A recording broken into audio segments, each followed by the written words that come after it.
দিচ্ছে। তাই বুঝি তোরা কারিগর, তোরা সোনার কারিগর? বলছি ও সখী, তোরা বালা করিস? বালা তো গড়ি না, বালা তো গড়ি না, আমরা বালা তো গড়ি না। বালার ডালায় চলে মরি, বালা তো গড়ি না। আমরা বালার ডালায় চলে মরি, বালা তো গড়ি না। ও তোরা বালা করিস না, তোরা অনন্ত করিস? অনন্ত গড়ি না, অনন্ত গড়ি না, অনন্ত গড়ি না। আনন্দ পাইনি বলে অনন্ত গড়ি না। অনন্ত পাইনি বলে অনন্ত গড়ি না।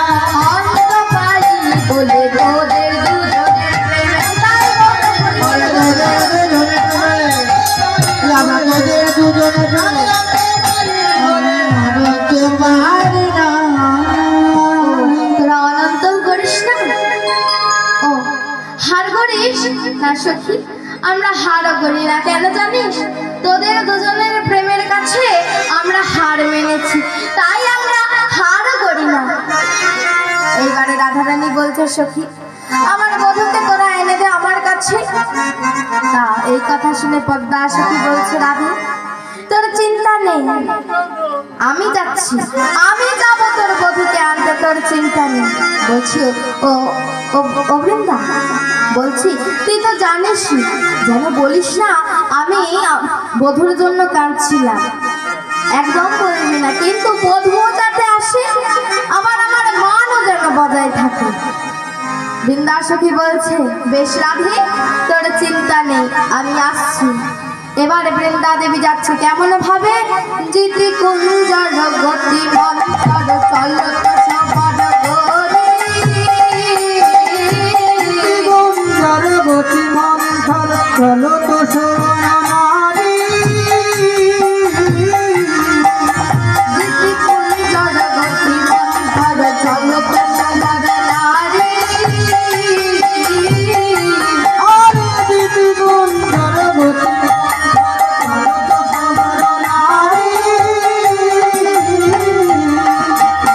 বৃন্দা দেবী যাচ্ছেন, সে যাচ্ছেন সব জায়গায় খুঁজেছেন, যেমন রাধা কুণ্ড, শ্যামকুণ্ড, সব জায়গায় খুঁজেছেন, নদীতে কোথাও পাচ্ছেন না।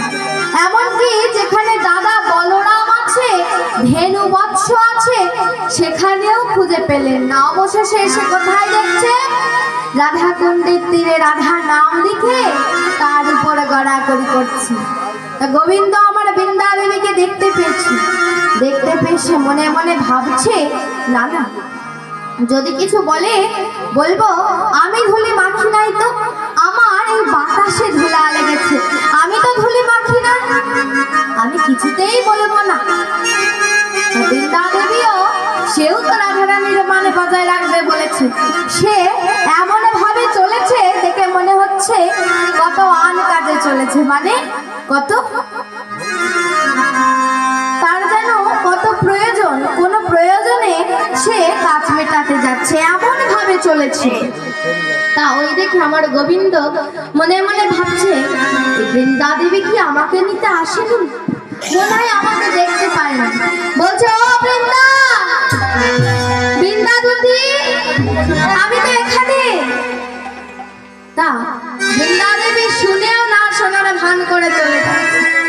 আবার ডাকছে, ও দুতি, আমি তো এখানে।